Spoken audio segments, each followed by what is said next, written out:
ครับอันภาษาละนาวของเฮานะมันก็บ่จะยากกันหยังนะครับตั้นเฮียนอักขระนะครับมันก็คืออักษรนะครับในไทยนะครับเฮียนไม้นะครับก็คือสระนะครับหมายว่าเอาสองอย่างนี้มาผสมกำกันตามหลักการของภาษาละนานะครับ7 วัน1 เดือน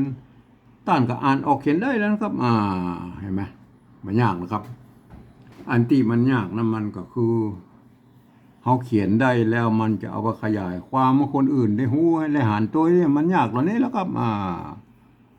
อันเพราะว่าภาษาละนาวเฮามันเป็นภาษาที่มันตายไปแล้วนะครับคนที่เป็นอ่านออกเขียนได้นะมันมีน้อยนะครับเพราะฉะนั้นมันจะต้องใช้ภาษาอื่นๆนะครับมาเขียนคือเป็นภาษาของเขาเนี่ยนะครับภาษาไทยภาษาละนาวของเขาเนี่ยครับที่เปิ้นฮ้องว่าปริวัตินั่นแหละครับเห็นไหมการปริวัติภาษานั่นนะครับมันก็ในโลกนี้มันก็เปิ้นก็ใจปริวัติภาษากันทั้งนั้นนะครับภาษาเวียดนามเนี่ยไหมท่านจะเห็นเป็นตัวอย่างเลยนะครับอันภาษาเวียดนามไว้เวียดนามเนี่ยเปิ้นทำสงครามมา200-300 ปีแล้วนะครับเห็นไหมลูกหลานเปิ้นบ่ได้เรียนไอ้ภาษาไอ้ยึกยือเหมือนภาษาจีนนั่นนะเห็นไหมเก่าเงาของเปิ้นบัดเดี๋ยวนี้เปิ้นเขียนบ่ได้แล้วนะครับภาษาแบบนั้นนะครับบัดเดี๋ยวนี้เปิ้นก็เอาอันภาษาอาหรับิกนะครับมาสะกดเขียนในภาษาของเปิ้นนะครับเปิ้นจะใส่จุดนะครับใส่หมวกนะครับใส่ขีดนะครับใส่ลุ่มขีดบนไอ้โอ้สปะสเปดมันเอาหมดนะครับเอากุลายนะครับเพื่อให้ได้วรรณยุกต์ตามเสียงของภาษาของเปิ้นนะครับเห็นไหมอันนี้คือภาษาเวียดนามนะครับอันภาษาในโลกนี้เราอย่างเช่นฝรั่งเศสนะครับเยอรมันนะครับอันยูเครนรัสเซียหรืออย่างต่างๆประเทศในต่างๆในยุโรปนั่นเปิ้นก็ใช้หลักการเปิ้นก็เอาภาษาอาหรับิกนั่นแหละก็ไปปริวัติเขียนเป็นภาษาของเปิ้นนะครับเปิ้นก็มีจุดมีอย่างสปะเปลี่ยนตัวอักษรบางคำก็เปลี่ยนให้มันเป็นเบี้ยวๆเปลี่ยนอย่างก็มีนะครับก็อันนั้นคือลักษณะการปริวัตินะครับเปิ้นปริวัติหมดนะครับแม้กระทั่งภาษาอังกฤษได้ไหมเปิ้นก็เอาภาษาอันอาหรับิกเนี่ยมาเขียนภาษาของเปิ้นอันนี้เปิ้นบ่ใส่ขีดบ่ใส่จุดบ่ใส่สักอย่างแล้วก็มาอันภาษาอังกฤษแต่เปิ้นเขียนแล้วเปิ้นบอกให้อ่านไปตามตามไอ้บริบทนะครับจะเอาท่านจะเอาเสียงได้ก็ได้ทั้งนั้นเลยแม่ก็เปิ้นก็เอาเขียนไปอย่างนั้นอันนี้คือภาษาอังกฤษเห็นไหมก็มันก็อย่างนั้นภาษาไทยเฮามาเอาภาษาละนาวก็เหมือนกันนะครับเฮาก็ยืมเอาอักษรไทยนะครับมันมาใกล้เคียงกับภาษาละนาวของเฮาหน่อยนะครับมันถ้าเอาอาหรับิกมาเขียนก็ได้นะครับแต่มันก็ยุ่งยากหน่อยนะครับเวลาอ่านมันยุ่งยากหน่อยแต่เวลาเฮาเอาภาษาไทยเนี่ยมาเขียนให้มันเป็นภาษาละนาเนี่ยมันก็ง่ายหน่อยเพราะว่ามันเพราะภาษาไทยเนี่ยกับภาษาละนามเกิดมาจากที่เดียวกันนะครับป้อกุลามคำแหงนะที่เดียวกันนั้นนะครับเห็นไหมมันแยกไปตามสายไปแล้วไปทางใต้ปุ่นก็เป็นอโยธยาพวกก็แยกไปเป็นอักษรไทยนะครับอันละนาของเฮาก็มาทางเหนือก็เป็นอักขระละนานะครับเห็นไหมมันก็ผิดเพี้ยนกันเป็นนิดๆนะครับทางใต้พวกก็มีไม่เอกไม่โทไม่ตีจัตวานะครับเปิ้นผ่านได้5 เสียงนะครับเห็นไหมกากะก้ากาเห็นไหมอันของละนาเฮาเอามาเปลี่ยนเป็นอันไม่เยาะมีก็ไม่เยาะก็ไม่สั้นไม่เอกไม่โทนะครับเห็นไหมเปลี่ยนเป็นอักษรแบ่งอักษรสูงอักษรต่ำแล้วก็แบ่งเป็น2 เพิกนะครับกะขะงะมีตั้งอักษรสูงอักษรต่ำแล้วก็สลับกันเยาะกันซับไปนะครับมันก็ได้อยู่6 เสียงใช่ไหมกะกาไอ้ก้านี่แหละครับเปิ้นไอ้ไทยมันบ่มีในเสียงในไทยนะครับเปิ้นเขียนมาได้นะก้ามันมีวรรณยุกต์นะครับอันนี้มันจะต้องไปในแบบที่3บนนะครับเฮาต้องไปดัดแปลงกันนะครับเดี๋ยวให้ก็กันนะเรื่องแบบที่3นะ ผมเองเนี่ยผมได้ใจหลักการของอ่าสภาวัฒนธรรมมหาวิทยาลัยเชียงใหม่นะครับที่เปิ่นตกลงกันไว้เมื่อปลายปี28นะครับเปิ่นตกลงกันไว้ว่านะครับ การที่จะเอาภาษาไทยนะมาสะกดเขียนตามเขียนภาษาละนานะครับเขียนภาษาละนานะครับหรือปฏิบัติห้องบอกปริวัตินะครับก็ทำได้อยู่3แบบหรือ3รูปแบบนะครับแม่ก็คือแบบที่1นะเพื่อจะเอาไว้เขียนลักษิลาจารึกบันทึกในลักษิลาจารึกเอกสารสำคัญในโบราณนะครับแม่เปิ้นจะเอาภาษาไทยเนี่ยเอาไปเทียบเอานะทุกอักขระทุกไม้ทุกเครื่องหมายนะครับแม้กระทั่งไม่กงไม่กังไรไม่อย่างสะบะสะเบ็ดเอามาหมดนะครับเขียนอย่างมาเอามาหมดนะครับอันนี้เขามายุ่งนึงละเขามาอู้ถึงแล้วนะครับมันเขาไม่ได้ใจนะครับเขาไม่ได้ใจเขามาอู้ถึงแล้วเขามาอู้ถึงแบบที่2เลยนะครับอันแบบที่2นั่นเปิ้นบอกว่าอย่างอี้นะครับคือยืมเอาอักษรไทยนะครับมาปรับเทียบเพื่อเป็นอักขระละนาตำบลพูดเห็นไหมแล้วก็ประกอบกรรมขึ้นมากับแบบภาษาไทยนะครับผสมประสานกันไปนะครับบางครั้งไม้หรือสระมันมาตรงมาตัดกันก็คืออันของไทยของละนาเนี่ยมันมาเหมือนกันนะครับอัสระน่ะมันมาเหมือนกันก็สามารถบูรณะกำชับได้ให้หน้าตามออกแบบไทยๆนะครับแต่เวลาอ่านท่านต้องอ่านนึกถึงว่าเป็นไอ้คำหมู่นั้นเป็นอักขระละนานะครับคนทั่วไปบัดสามารถเข้ามาอ่านได้นะครับมันจะผิดเพี้ยนสำเนียงนะครับอย่างเช่นอย่างนี้เห็นไหมตัวนี้เห็นไหมท่านเห็นเป็นตัวคอควายใช่ก็เนี่ยอันท่านเวลาอ่านแบบที่2นั้นท่านต้องอ่านเป็นตัวกะนะครับเห็นไหมตัวกะคนทั่วไปมันอ่านมันผิดหมดแล้วครับตัวกะนะครับเห็นไหมคนทั่วไปเนี่ยมันจะต้องไปอ่านในแบบที่3บุญเดียวค่อยอุ้มครับเนี่ยไอ้แบบที่3นั่นก็ยุ่งยากพอสมควรนะครับเดี๋ยวค่อยอุ้มกันเอาแบบที่2ก่อนเทียบนะครับเอาเทียบนะครับปรับเทียบเราห้องว่าปรับเทียบเอาภาษาไทยมาปรับเทียบนะครับเอาตัวคอควายเนี่ยมาปรับเทียบเพื่อเป็นตัวกะเนี่ยนี่เพิ่นเทียบมาตั้งแต่โบราณแล้วนะครับผมไม่ได้มาเทียบเองนะครับคนเฒ่าโบราณเพิ่นเทียบมาอย่างนี้นะครับอันไม้ซัดนี่เหรอก็ไม้พัดแล้วครับเห็นไหมไม้หันอากาศเนี่ยเห็นไหมหันอากาศเนี่ยหางหน้าก็น้อหนูใช่ไหมอันนี้เห็นไหมอ่านว่ากันนะครับไม่ใช่คันนะครับคนทั่วไปมาอ่านว่าคันนี่มันมาถูกนะครับอ่านว่ากันนะครับอ่านว่ากันอันนี้แบบ2นะครับไม่ไก่สระไอกะละหงกะละหงกับคอควายนะครับเห็นไหมเอาคอควายไปเทียบเป็นตัวกะนะครับละหงกับรอเรือนะเห็นไหมไม่เยอะกับไม่เอกเห็นไหมอ่านตามภาษาละนาแล้วลักของภาษาลักการใส่ละหงของภาษาละนานะครับกะคะนะครับเมื่อเป็นตัวที่3เนี่ยใส่ละหงต้องอ่านเป็นตัวที่4นะตัวคะนะครับเห็นไหมตัวกะใส่ละหงอ่านเป็นตัวคอนะเสียงคอนะครับเห็นไหมก็อ่านว่าไข่นะครับไม่ใช่ไข่นะครับอ่านว่าไข่นะนี่ก็เหมือนกันนะครับไม่ไก่ตัวกะนะครับตัวละหงนะกะละหงนี่อ่านเป็นตัวคอนะครับอ่านว่าไข่นะครับไม่ใช่ไข่นะครับกันไข่กันไข่นะครับอันนี้เหรออันนี้ตัวตะนะครับไม่กาไม่กาสระอาเห็นไหมตัวเนี้ยหางเนี้ยเนี่ยมันก็ยอยักษ์เห็นไหมกันไข้ตายไม่ใช่ตายนะครับไม่ใช่คันไข้ตายนะมันผิดสำเนียงแล้วมันไม่ได้นะมันต้องอ่านว่ากันไข้ตายนะครับหงนะอันนี้หงนี่แบบนี้มันเขียนใส่ไม่กงนี่มันแบบ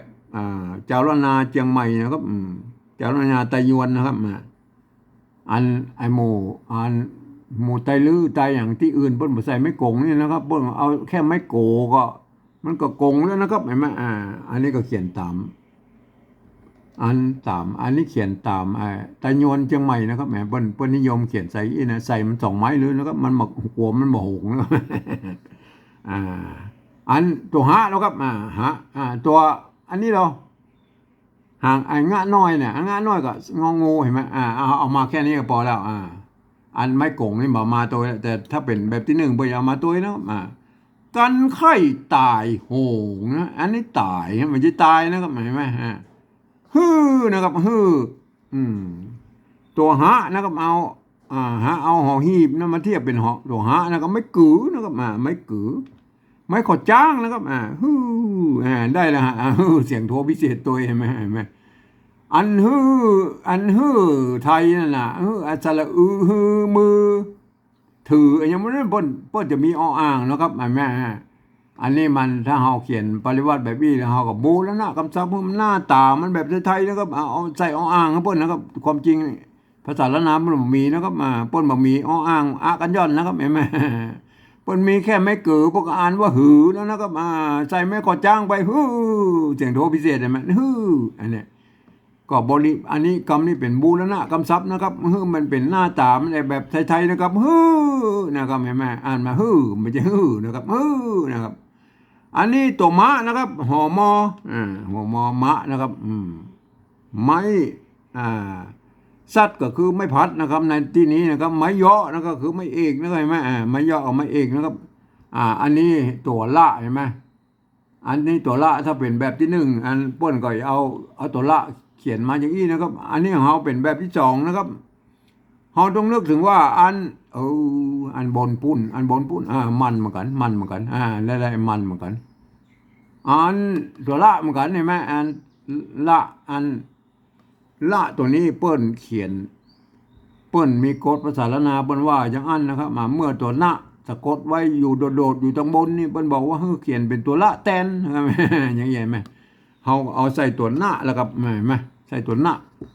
หางนะเห็นไหมนะเห็นไหมมันนะครับมันอันนี้ขึ้นเสียงโทพิเศษแล้วครับตัวขะนะครับขะไม่กึนะครับไม่กึอันนี้ความจริงเป็นไม่กึนี่มันป้นใจมาเป็นรุ่นใหม่แล้วนะครับรุ่นโบราณป้นใจไม่กึตัวเดียวนะครับเห็นไหมรุ่นนี้มันใจไม่กึแล้วนะครับมันหน้ามันเทียบแบบภาษาไทยหน่อยนะครับมันกึนะอันภาษาโบราณป้นใจไม่กึหมดนะครับมันจะขึ้นจะนึกจะอย่างกระจ้างนะอันป้นใจไม่กือบดนะครับไม่กือบดนะครับก็ว่ากันไปนะครับอันนี้มันใจแบบละนาสมัยใหม่มีไม่กือนะครับไม่ขอจ้างนะครับไม่ขอจ้างไม่ขอจ้างไม่โทรนะครับห่างหน้านี่ก็คือนอนโนใช่ไหมขึ้นเสียงโทพิเศษใช่ไหมอันภาษาถ้าเราอ่านแบบไทยมันขึ้นนะครับมันเสียงได้ก็แค่เสียงโทปกตินะครับแต่อันนี้มันต้องอ่านเป็นขึ้นนะครับเพราะอันนี้เป็นตัวขะนะครับไม่กึนะครับไม่ขอจ้างตัวหน้าเห็นไหมหางหน้าเห็นไหมอ่านเสียงโทพิเศษนะขึ้นเห็นไหมต้นโทพิเศษสำหรับต้นตัวตะตัวเต่านะครับตัวตะตัวเต่านะครับไม่โกงเนี่ยมาตัวแล้วแบบที่สองแต่ไม่แบบที่หนึ่งมาตัวใส่ก็ไม่โทก็พอแล้วนะเห็นไหมตัวหน้าเห็นไหมหน้าหางหน้าต้นมันขึ้นต้นเสียงโทพิเศษตึก3 ตัวเลยไหม3 ตัวเลยไหมไม้นะครับไม้เสียงตีไหมไม่ไก่ตัวมะตัวมะไม้ขอจ้างได้เลยไหมกันไข่ตายโหงมันขึ้นต้นไม้เห็นไหมเนี่ยคือนี่แบบสองนะก็เห็นไหมอันแถวที่2เนาะกันอยากนะครับกันอยากกันอยากก็กันเนี่ยเขาตะกี้แล้วเอาคอควายมาที่เป็นตัวกะนี่นะครับไม่สัตว์ก็ไม่พัดนะตัวหางหน้าก็นอนหนูเนาะกันยากอันนี้มันอยู่ยาอย่างยากอะไรไหมเห็นไหมอันตัวอยเนี่ยมันตัวยะเนี่ยมันออกเสียงยอยักษ์ไทยนะครับอยู่ยาอย่างยากเห็นไหมยืนนะครับหงยานะเห็นไหมยืนเห็นไหมอันนี้ใจอันนี้หมดนะครับเห็นไหมย่านเห็นไหมก็มันใจตัวยะอันนี้หมดถ้ามันออกเสียงยอยักษ์ไทยนะยอเนี่ยมันจะออกเสียงได้แต่ถ้าใจตัวเนี้ยเรากับใจตัวเนี้ยมันก็เป็นยอนะก็เป็นเสียงยอนะฮะก็ท่านกับโปรดเข้าใจไว้แล้วอันนี้เมื่อเบอร์มันเข้าใจผิดเขาก็ใส่ขีดใส่อย่างอี้นะก็เห็นไหมอยใช้ตัวอยเห็นไหมมันตัวยะหางยาวเนี่ยพ้นเทียบเป็นตัวอยอย่างอี้นะครับเห็นไหมไม่กาตัวกะเห็นไหมตัวกะกับกอไก่นะก็อันนี้มันแล้วอะไรตัวนี้มันเป็นตัวพิเศษหน่อยก็ ขีดนะพวกเนี่ยนะกันอยากนะครับอยากนะครับกันอยากอันนี้ตัวตะนะครับตายนะครับตัวตะกับตัวเต่านะครับไม่กาสระอาตัวหางเนี่ยกับตัวนั่นนะครับกันอยากตายเป็นนะครับเป็นเห็นไหมเป็นก็เทียบมาไม่เก๋ตัวปะกับปอปลานะครับเห็นไหมตัวหน้าเห็นไหมป้นมีเก้าอี้ก็เอามาเก้าอี้นะไม่ต้องไปใส่ไอ้ไม้ตะคูป้นแล้วครับเห็นไหมอันไม่ต้องไปยุ่งใส่ไม้ตะคูแล้วก็ป้นมีเก้าอี้ก็เขียนเก้าอี้แล้วครับเห็นไหมเป้เป็นนะอ่านว่าเป็นนะมันไม่ใช่อ่านว่าเป็นนะเห็นไหมกันอยากตายเป็นไข้เสียงโทพิเศษเห็นไหมไข้เห็นไหมไข้เสียงโทพิเศษอะไรไหมเนี่ยไหมไม่ไก่ตัวคะนะครับอันนี้ไม่ขอจ้างนะไข่คนไทยเป็นอ่านว่าไข่นะแม่มันอย่างเงี้ยนะฮือนะครับฮือกับอูตะกี้แล้วนะครับไม่ตัวหะไม่เกือสระไม่ขอจ้างนะครับบูแล้วหน้าคำซ้ำเมื่อเปิ้นเอาอ่างใส่ไหมฮือเป็นหน้าตาออกแบบไทยๆนะฮือนะครับมันนะมันตัวมะนะครับไม้สัตว์ก็คือไม่พัดแล้วก็ไม่เหาะไม่เอกนะแม่ตัวนี้ก็คือตัวละเนี่ยอยู่ตรงบนนี่มันแตนตัวหน้านะครับเขาหูว่าเป็นตัวหน้าเอาใส่น้อนหนูนะครับเห็นไหมฮือมันฮือมันนอนนะครับฮือมันนอนตัวหน้านะครับตัวหน้าหน้ากับน้อนหนูนะครับเห็นไหมกันย่อนนี่ก็อ้างนะแม่อันนี้ก็เหมือนกันทำนองแบบตัวนั้นนะครับมันเป็นตัวหน้านะครับสะกดตัวโดดอยู่ตรงบนเนี่ยก็ใส่ตัวบูแล้วหน้าคำซับมันเป็นตัวหน้าเห็นไหมหน้าเห็นไหมเมื่อนะครับเมื่อไม่เก๋ตัวมะนะครับอันนี้ต้องบูแล้วหน้าคำซับแล้วไหนไหมอันไม่เกลือแล้วนาพ่นเกาเงาแล้วไปใส่ไม่กี่อย่างนี้นะครับรุ่นหลังๆมาปุ๊บเปลี่ยนเป็นไม่เกลือก็ได้นะจะใช้ไม่กี่ไม่เกลือได้ไหมเขากับบูแล้วนะคำซับมันเป็นหน้าตาไทยก็ไม่ไทยไม่สระไทยนั่นนะป้นใช้ไม่สระนะครับเห็นไหมเมื่อนะครับอันป้นสระไทยป้นมีเมื่อเนี่ยป้นมีอ่างตัวเดียวแล้วก็อ่างตัวเดียวนะครับเขาก็ใส่อ่างตัวเดียวก็พอแล้วนะครับหมายว่าเมื่อนะครับไม่เหาะไม่เหาะก็ไม่เอกนะเห็นไหมเมื่อวันนะครับเมื่อวันนะครับ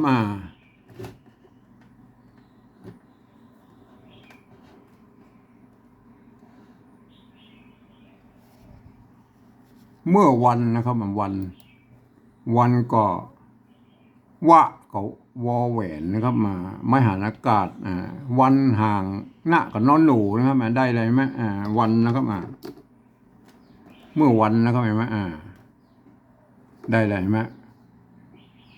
กันอยากตายเป็นไข้โทพิเศษนะครับ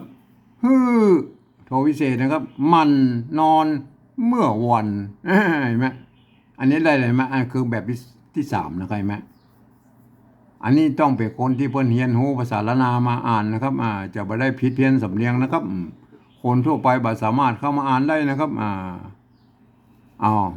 เมื่อคนอื่นอ่านแล้วเขียนไว้อย่างหรอครับเพิ่นเขียนจุดประสงค์ไว้เพื่อให้ละภาษาละนาตำบลพุ่นมันหายไปนะครับมันสูญไปก็เพื่อก็เอาสามารถเอาภาษาปริวัติแบบที่สองนี่นะครับปริวัติแบกกลับไปเป็นภาษาละนาตำบลปูนนะครับได้นะครับเห็นไหมมันก็อันจุดประสงค์มันมีแค่นั้นนะครับมันไม่มีอย่างอื่นแล้วครับก็เขาก็พิจารณากันนะครับเพราะฉะนั้นคนอื่นไม่สามารถเข้ามาอ่านได้นะครับคนที่จะมาอ่านไอ้ภาษาละนาแบบที่สามได้เปิ้นบอกว่าอย่างอี้นะครับเปิ้นบอกว่า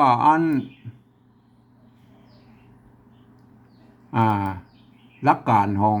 ข้อตกลงปี28ของภาษาอันของสภาวัฒนธรรมมหาวิทยาลัยเชียงใหม่นะครับเปิ้นบอกว่าอย่างนี้นะครับฟังเอาเสียงภาษาละนาตำบลเปิ้นว่ามาจะใดนะครับก็เอาภาษาไทยเขียนไปจะนั้นนะครับ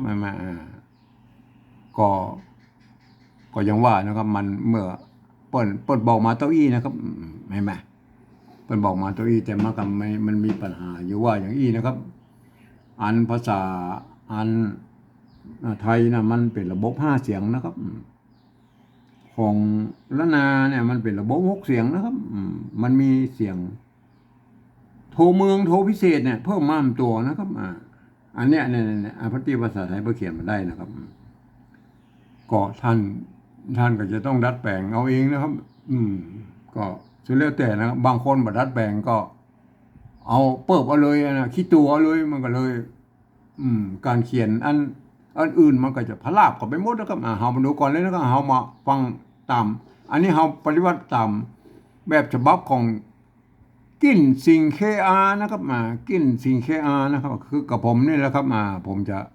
ปฏิบัติให้ดูนะครับเห็นไหมกันนะครับเฮาว่าเลยว่าไปเป็นตัวแล้วนะกันนะครับเนี่ยเปิ้นอ่านว่ากันนะครับเนี่ยอันนี้เฮาบ่พอละกันเฮาบ่พอก็ได้ภาษาละนานตำบลมันรับตายก็ได้เฮามาดูนี่เลยอ่านว่ากันอันนี้เปิ้นอ่านว่าอย่างไรภาษาคนไทยเปิ้นอ่านว่าคันนะครับอันนี้คือแบบที่2นะครับอันที่ลอกมานะอันแบบที่2มันง่ายดีมันต้องมาเขียนใหม่แล้วกันกันเฮาต้องใจกอไก่เขียนนะครับกอไก่เขียนไม่หันอากาศใส่แล้วได้ยังกันได้เลยแม่กันไข่นะครับไข่เนี่ยมันเฮาก็ยืมเอาแบบที่2มาเลยนะครับเอากะละหงกันแล้วกันนะครับเอากะละหงเฮาฮู้ว่าเป็นเอาคอควายคอรอนี่อ่านเป็นคอตัวเดียวนะครับการว่าไข่นะครับกันไข่นะครับมันจะไข่เหมือนภาษาไทยนะครับมันต้องข้อยกเว้นนะครับข้อยกเว้นไอ้คอรอเนี่ยมันจะต้องอ่านเป็นคอตัวเดียวนะครับมันแบบที่2นะครับแบบที่2เปิ้นกะละหงนะครับมันเป็นกะละหงนะครับเห็นไหมอ่านว่ากันไข่นะครับตายนะอันนี้เปิ้นคนทั่วไปเปิ้นยังอ่านไว้เลยอ่านว่าตายครับตายนะครับตายใส่ไม่จะระวาวนะครับตายใช่ไหมหงนะครับตายหงได้ยังอันนี้ได้ไหมกันไข่ตายหงได้เลยไหมอันนี้มันเสียงโทพิเศษนั่นที่มันคนไทยเปิ้นอ่านภาษาไทยเปิ้นอ่านได้แค่นะครับอันนี้นะครับจะเนี่ยได้นะครับเอาผมเองเนี่ยผมได้ใจจุดประดับไว้เลยนะครับตัวเสียงโทพิเศษน่ะตามลักก็ตามแบบฉบับของกินสิงเคอาเนี่ยผมจะเอาจุดประดับไว้เลยนะครับภาษาไทยเพิ่นเขียนมาได้นะครับเปิ้นมีเสียงเสียงโทพิเศษนั่นนะครับอันวัดประสิงห์เนี่ยเปิ้นห้องว่าตีเพี้ยนนะครับเปิ้นจะใจตัวเอียงนะครับอันนี้ตัวเนี้ยก็เข้าใจตรงกันนะครับวัดประสิงห์กับผมเองนะมันแต่เพียงเปลี่ยนแปลงไปตามคนละรูปแบบนะครับวัดประสิงห์ไม่ใช่ตัวเองนะผมใช้จุดนะครับเห็นไหมจุดประดับไว้นะครับหูไว้ว่าอันที่มีจุดประดับไว้อ่านออกเสียงโทพิเศษนะครับไม่ใช่อ่านนะครับมันโทปกตินะครับอันนี้มันคือนะครับมันนะครับมันนี่ได้เลยเห็นไหมอันนี้ภาษาไทยประกาศอ่านว่ามันนะครับขึ้นเสียงโทพิเศษแล้วนะครับเมื่อโทพิเศษเขาใส่จุดเบิ้ลเห็นไหมใส่จุดเข้าไปขึ้นเห็นไหมมันขึ้นต้นเนี่ยละโทพิเศษแล้วนะครับต้นเสียงใจจุดเบิ้ลไม้มันต้องมายุ่งมาแล้วมันตีแล้วเห็นไหมมันก็เสียงตีแล้วไม้นะเห็นไหมมันขึ้นต้นไม้เห็นไหมได้เลยไหม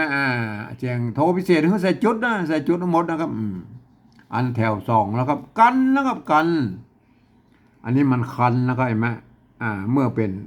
กันแล้วมันจะต้องใจกอไก่นะครับกันเห็นไหมกันยากเห็นไหมเนี่ยตัวอยนะครับอ่านเป็นยากนะครับ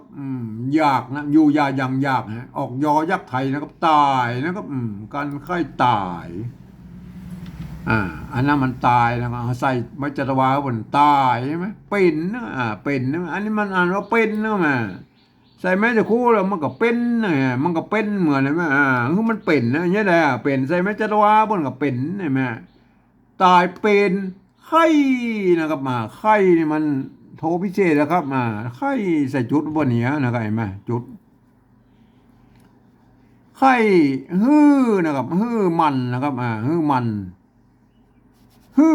นะครับก็ ใส่จุดว่าเนี่ยฮื้อไหนมาฮื้อมันนอนเมื่อนะครับเห็นไหมนอนเมื่อนะครับนอนเมื่ออันนี้เมื่ออันนี้นอนนี่ก็เสียงสมานก็ได้แล้วครับเมื่อเสียงโทปกติก็ได้แล้วนะเห็นไหมฮื้อมันนอนเมื่อนะครับวันนะครับวันก็ได้แล้วเห็นไหมกันอยากตายเป็นไข้ฮื้อมันนอนเมื่อวันเห็นไหมได้ไหมกันไข้ไม่ใช่ไข้นะครับกันไข้ตายโหงฮื้อมันขึ้นต้นไม้เห็นไหมกันอยากตายเป็นไข้ฮื้อมันนอนเมื่อวันเห็นไหมเห็นไหมอันนี้คือภาษาปฏิบัติแบบที่สามเขียนโดยกิ้นสิงเชอานะครับมันก็จะเขียนอย่างนี้นะครับเห็นไหมเขียนในกู้เสียงนะครับเขียนในกู้เสียงนะครับแม้กระทั่งคนที่เป็นฝรั่งมังค่านะมาเรียนภาษาไทยนะครับก็ถ้าท่านอ่านไปตามหลักภาษาไทยนะครับยกเว้นเป็นบางคำนะครับยกเว้นเป็นบางคำก็คำที่มีจุดอ่านออกเสียงโทพิเศษนะครับการที่เป็นอยนี่อ่านออกเสียงยอยักษ์ไทยนะครับถ้าเป็นยอเฉยๆอ่านเป็นตัวญะนะครับตัวยอนะครับเห็นไหมก็คำมิที่มันยกเว้นคอรออย่างนี้อ่านเป็นตัวคอเฉยๆนะครับก็อย่างนี้นะมันถ้า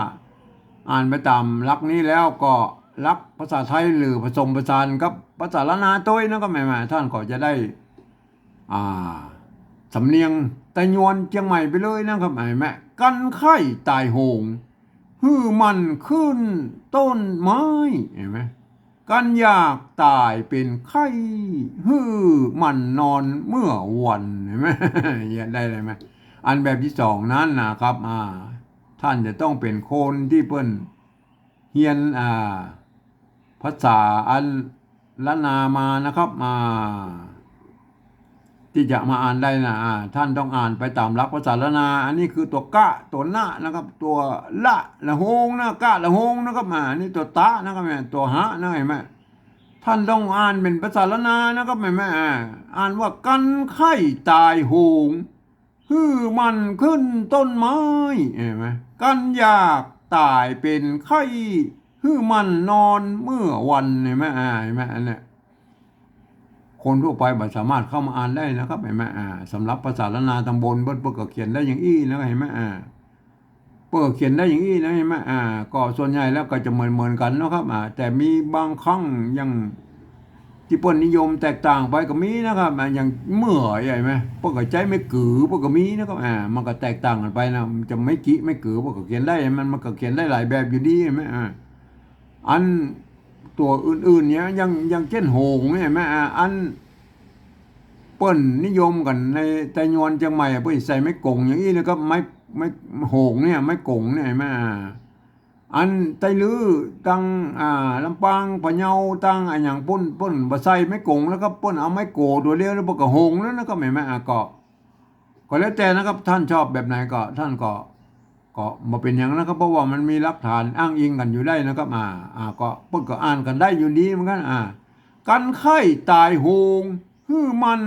ขึ้นต้นไม้เห็นไหมกันอยากตายเป็นไข้ฮื้อมันนอนเมื่อวันเห็นไหมเพิ่นก็อย่างนี้นะครับเห็นไหมครับท่านก็เอาไปศึกษากันนะครับ การที่จะเอาไปขยายความคนอื่นในหูหันด้วยนะผมเองนะผมได้ใช้หลักการปฏิวัติของ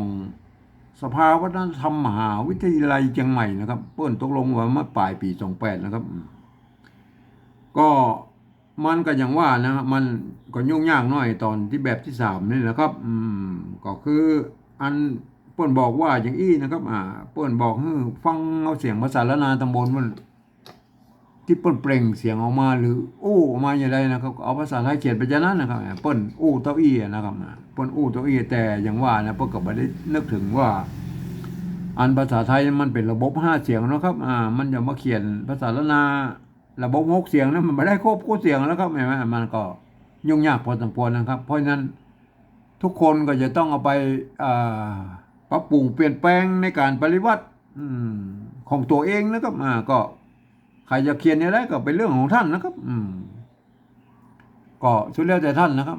ก็ไปกึดกันเอาเองนะครับถ้าใครจะมาเขียนแบบกินสิงแกนี่ก็ ผมก็ประสงวนลิขสิทธิ์นะครับก็ว่ากันไปแล้วก็ผมก็อยากจะให้เขียนให้มันเหมือนกันนะครับก็ท่านเอาไปพิจารณากันนะครับการเขียนปริวัติแบบที่3นะก็